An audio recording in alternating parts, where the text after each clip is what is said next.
So I'm really moved. We'll kind of move into the conversation piece because I think one of the things that I heard and I feel like was a connecting thread between what both of you shared was really looking at the generative practice, really looking at how repatriation is generative. What is it, the seeding that you spoke of, Noel, and then also looking at what does that mean in terms of um, the collective memory of community that I've heard you talk about, Allison. So I'm wondering, Allison, would you mind speaking more towards what does that generative practice look like for your community when we think of repatriation and the importance of repatriation? Hi. Yeah. So when I was talking about the collective memory with that stone bowl or that stone carving, after it came home, the chief showed the elders within our community. And when it didn't really spark any memories, like they talked about it in relation to what they knew, but none of the families could have a direct link to the stone piece. In the Lua Nation, we're part of a bigger community called the Splatlium Nation, where we're 11 communities in total. We have this same culture and also the same language. And so we went to them and talked to all of their elders. And when nobody in our community, collective community, recognized it as a Splatlium or as an ICOM practice, then our chief knew that this piece wasn't home, that it still was looking to return home. And so he started to talk to friends, like people were directing him to places when finally he found its home to be with the Slayaman people. They put it in the newspapers, and so the local news kind of like shared the story of the piece. In the Lua Nation and just in Indigenous communities in Canada, because our families were sent or taken away and placed in residential schools for it is about 100 years. Children aged 6 to 16 were removed from the families and sent to learn English and French ways, but it was really to separate the children from learning their traditional language and how to be self-sufficient within our territories. The Canadian government wanted to forcibly kind of like disrupt the Indigenous lifestyle to make us vulnerable so that we would become, they call it enfranchised, but really it was so that they could take the land away from the Indigenous people. And so now that residential schools are over, and the Canadian government has finally acknowledged their role in this within the last little bit, that we can move forward as Indigenous people and non-Indigenous people to learn about that system and to see how Indigenous people are so traumatized today. Like in Canada, it's been this practice to understand each other, really. There's so many questions about why Indigenous people live in poverty, why we're so struggling with a lot of addictions. And a lot of it is because we're self-healing from the trauma of residential school. And so thinking about repatriation in just reminding Indigenous people how amazing and how strong our ancestors and elders are, that returning these pieces just really sparks that little bit of hope and that little bit of remembrance that hopefully, you know, that they can process the trauma and heal and have a better future for our children. So really, when we're talking about repatriation, it's not just belongings. It's not just something that we own. It's all of these pieces represent a piece of our history. Like for the most part in British Columbia, we're oral history. So we didn't write anything down. We have pictographs, but pictographs aren't stories. So it's not pictographs, the paintings don't represent traditional stories. They really represent how important that land is to our communities. Our stories, in the language they say, our stories are written on the land. In all of the art pieces, all of the clothing, it all represents a part of the whole culture. And so when those small pieces are taken away, it's those small pieces of the puzzle that we're hoping to put everything back so we can get as much back as we can. A lot of times we acknowledge that our culture will never look the same as pre-contact with Europeans, but we're looking to get a bigger picture.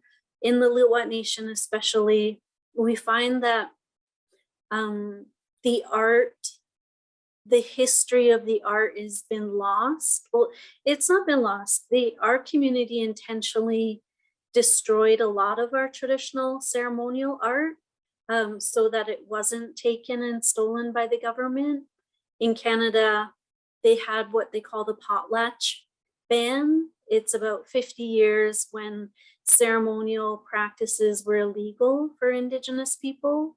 And if you were caught having a ceremony, the cops or the police could take all of the artwork, all of the regalia, clothing, and they either burnt them or sold them and sent them away to colonial museums. So that's why a lot of places in Europe have Canadian Indigenous art, is because it was taken during the potlatch ban. But in the Lil'wat Nation, we're a small community and we're really nestled in this little kind of valley with a lot of mountains. And so we had lookouts at all of the entryways into our valley, and they would have a runner, a young man that would send a message and say, hey, there's, we call them Shemets. They're not, it means non-native person. So they would warn everybody. And instead of having our pieces stolen, they buried them or burnt them. So they put them to rest. So when we're looking at collective memory, that's kind of what our goal or our intention is, to create a better future for our children so that they're not as impacted by this trauma that current and past generations are. Oh, Noelle, you're on mute.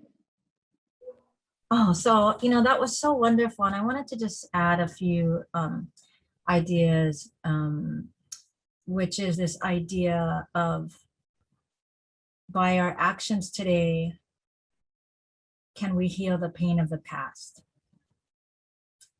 And said another way, as our kupuna were stolen, as the beloved works that they made were stolen or made their way out from their lands of creation, in the moment of the theft are the seeds of their return sown. So in other words, it's as though the fate of our ancestors and our ancestral belongings is directly tied to our consciousness today. So how long it takes for their return is as long as it takes for us to figure out that these are priorities for our communities to insist upon, to find our way through this colonial trapping, right? To seek through their liberation, we find our own liberation. And I mean, so on the one hand, it's like, what are you saying? Are you saying that they're participating in their own like they're agreeing to be taken. I'm not suggesting that, but I'm suggesting that one would hope that they eventually come to realize that their own homecoming is tied to our own like consciousness today, right? So the criticality of us to come to that awakening and awareness. And it's also like they will facilitate their own homecoming. They will help us but we have to create that connection. The connection exists, but we have to be like aware, open, listen with our beings and our body to enable that activation of that relationship. Then that then allows them to remove obstacles in the wake of their own homecoming. And I've seen that repeatedly, time and time again. International repatriations, international loan agreements, huge exhibitions that take years and years, actually take a matter of months, years, right? So the power of ourselves, our ancestors, our lahui, our nation is stratospheric. We just have to know how to activate it. And the final thing I just want to say, so mahalo to Kamalu, Kalamai, the malo for ku in the Oceania exhibit was actually made by Indigenous Hawaiian artist Verna Takashima, and Kamalu was the one who put it on. So Kalamai. I'm so moved by what you both are saying, because I think at the center for me, what really resonates is that we're talking, the connection has always been there. We are connected to our past, and at this moment we are also connected to our future, right? That line, we are all a part of each other's timeline, and really recognizing that shift of this Western colonial concept that we are just here, right? That there is no connections to these, that's not in the indigenous epistemological spaces, right? The ways of knowing and being is that we are all connected, that our relatives are the cultural resources and they need to go home because our relatives need to be home. And I think is recognizing the layers of relative, I think is so powerful when I'm hearing you all talk as well.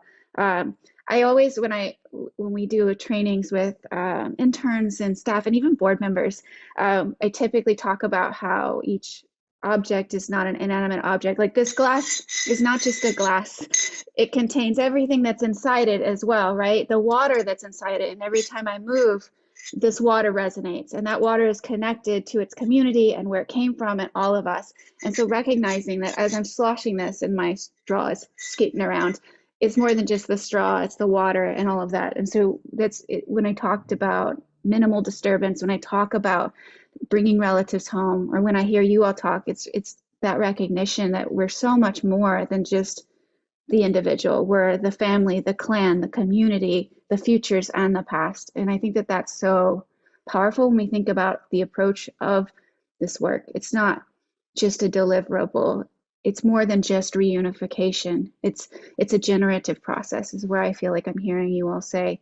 And then we also have a question that I feel like fits in here, and is a question, I believe, from Anya, and I hope I'm pronouncing your name right, is talking about the legal background of repatriation claims, and then how do you thinking about museums and the item subject to claims, and what does that classify like in terms of antiquities? And because I think about like when we talk about the approach, but then institutions, it is typically a square, and we're trying to round out those squares to be a hexagon, and then an octagon, and maybe a circle. So what do you all think about that in context of Anya's question? Can I just jump in first, real? I want to point out, and maybe I said it in the presentation, but maybe it wasn't as clear. So when we think about provenance, when we think about repatriation, restitution, museums, and there's these notions of ownership, kind of the highest category, the Holy Grail, is freely given. Like, oh my God, this indigenous community freely gave it. And that's kind of what happened with Kalaniʻopuʻu's cloak. Like literally there's multiple accounts, eyewitness accounts. The chief took it off his own shoulders and put it on Captain Cook's shoulders. And he took his hat, mahiole, put it on Cook's head. So that's, under normal circumstances, like no museum in their right mind would relinquish that. Because here's, and yet Kalaniʻopuʻu came home. And that was because the issues were not about legal ownership. The issue was about where do they rightly belong? Who, and what is the relationship of the community today to Kalaniʻopuʻu through his mea vaivai, right? So the question of legality or what laws, international laws, or whatever, like that's kind of irrelevant. And I think that that's the higher order that we're really heading toward, is the way in which humanity and ethics and morality and justice, pono in a Hawaiian sense, play into decision-making between museums and communities, right? That we've been so mired in forcing museums to the table that we have lost sight of humanity, issues of humanity being our strongest arguments. And that's really what Halealoha Ayau is saying, right? And there's a sea change. So number one, the staffs are different. So the people that used to be like, we're not talking to you, they're the ones opening the doors. So Dr. Trish Beers and Dr. Nick Thomas, both at Cambridge, were really critical allies in this process. So this notion of animosity and hostility has really been replaced by one of cooperation and mutual respect.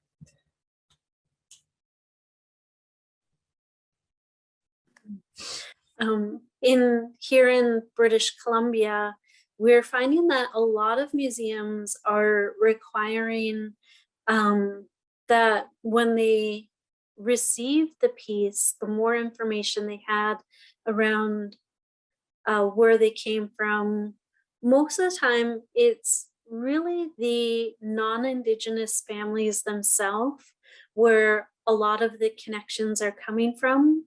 In our valley, we are known for growing potatoes. Like after the potato famine, we were established as Spud Valley.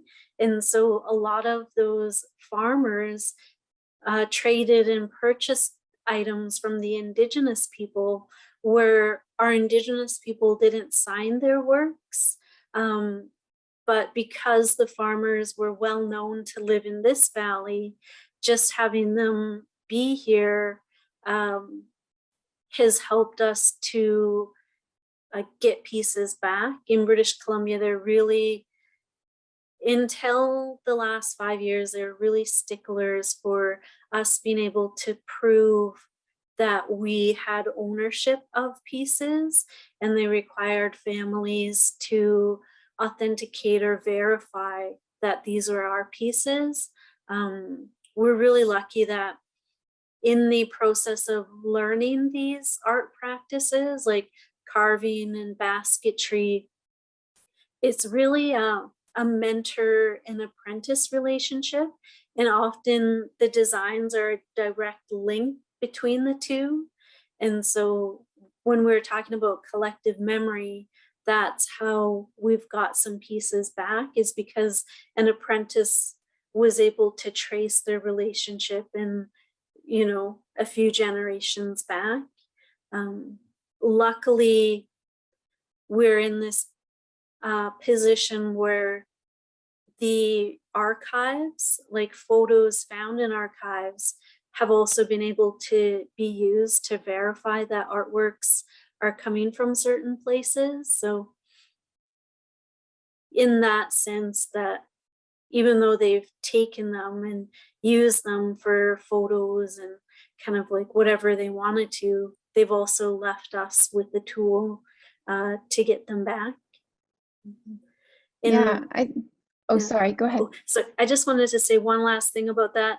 In BC, like repatriation is just finally being talked about openly in museum conferences. When I first started out in the industry, everybody like would shut down and stop talking as soon as anybody mentioned repatriation. And then a lot of times when I was speaking with other curators or other museum staff, they would find me at dinner and have a really quiet conversation with me and say, oh yeah, I'm about to retire in 1 year and I'm going to repatriate as many pieces or as many remains back in 1 year before I retire. And so a lot of times that's kind of how repatriations went here, was in that director's last year. But finally we're in the position where the conversation can continue after we say repatriation, but it's still kind of this thing that hovers around and people are really scared to talk about it. Thank you. I just want to build off really quick in terms of, I think what I also hear you all saying is similar to the practice we have within cultural resources around repatriation and within the colonial pathways policy, is recognizing that these items and belongings need to go home if the community wants them home at the core, right? It's not about our legacy. It's not about the museum's legacy. They were taken, and if the community wants them back, they should go home. And so when we think about the legality of that, we're transferring ownership. Our policy in place is legal. We're shifting that. If they want it back, then that's holding us accountable. And so really thinking about what it looks like. If we have to go through international legality, then that's what we do. And we pay for that because we have a line item specific. If we need to put it across state lines within the US, we have line items that pay for that. In terms of handling the objects, it's not how we want to handle the objects or the ancestors until they go home. It's how the community wants us to handle. Are they stored with their funerary items? Are they stored with belongings or different plants that they want? It's not just about acid-free boxes. And that, I think, is a step. It's stewardship. It's not just putting everything in a box and taping it up and mailing them back to be repatriated. So I think in terms of building off of what you all say, when I think about our practice as an institution, that's in our policies. I write practice in policies because it holds people accountable when I leave, not just when I retire, but if I go to have a chicken farm one day or something. The other thing I want to I know we have about 15 minutes left, and I think it's one of the questions that someone asked at the beginning or close to the beginning is, when we talk about speaking the truth and we talk about kind of what that looks like, what is truth telling, what is accountability, and what do we think the accountability of museums should be, need to be, is at this moment? I wanted to ask you all both in these last few closing minutes, what you think accountability and truth telling is and should be for museums.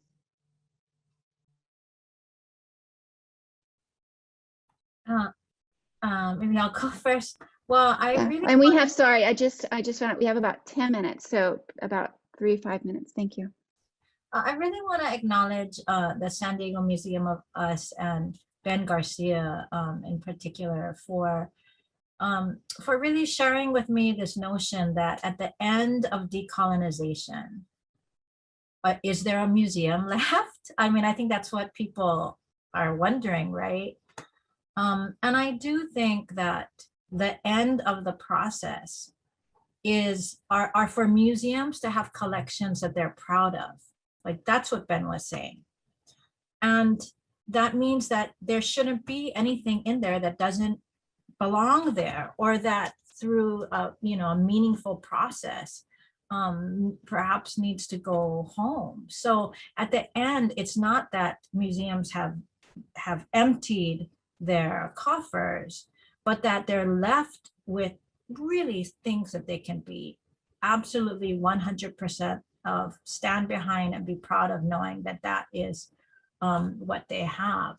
And so in terms of truth telling, what I think happens is this grappling with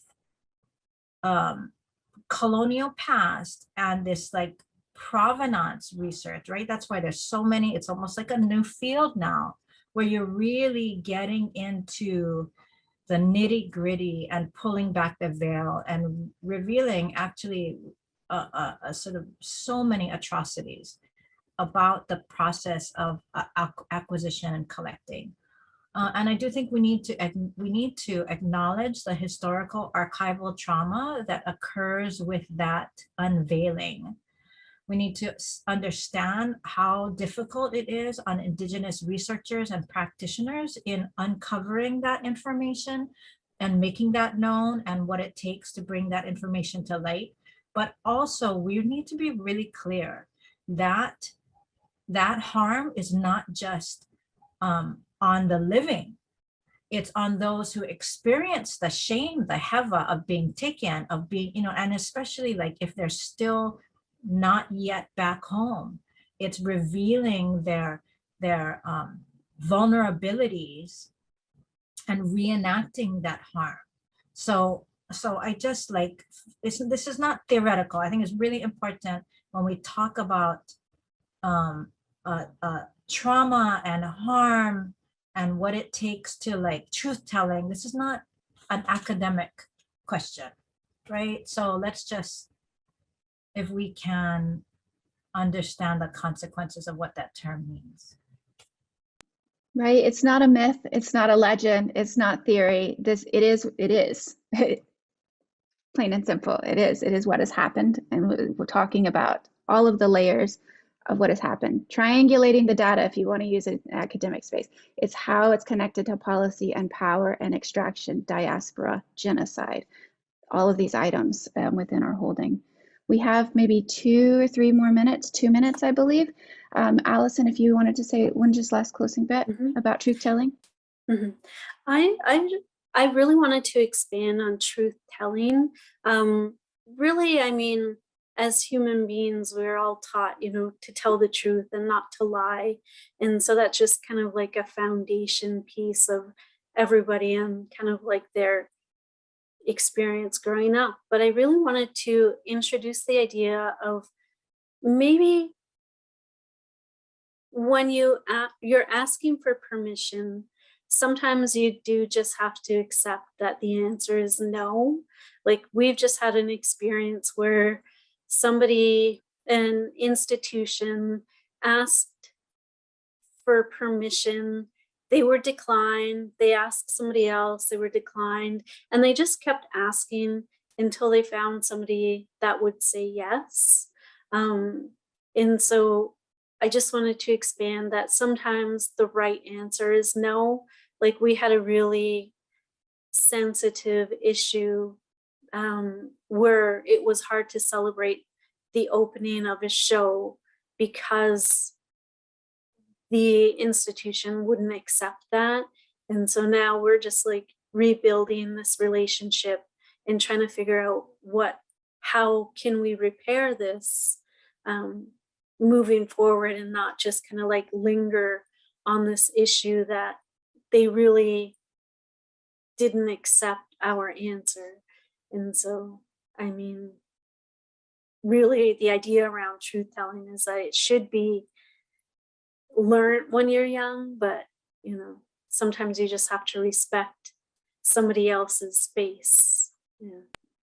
Yes, and also knowing that you just because you're this powerful institution doesn't mean you always get your way. If you're like, what does it look like? If you're respecting authority and autonomy, then you're hearing the no and you're taking it and moving with it, with the no, right? Not finding a loophole. It's so, thank you for bringing that into the conversation, because I think that crosses borders. We see it in so many areas.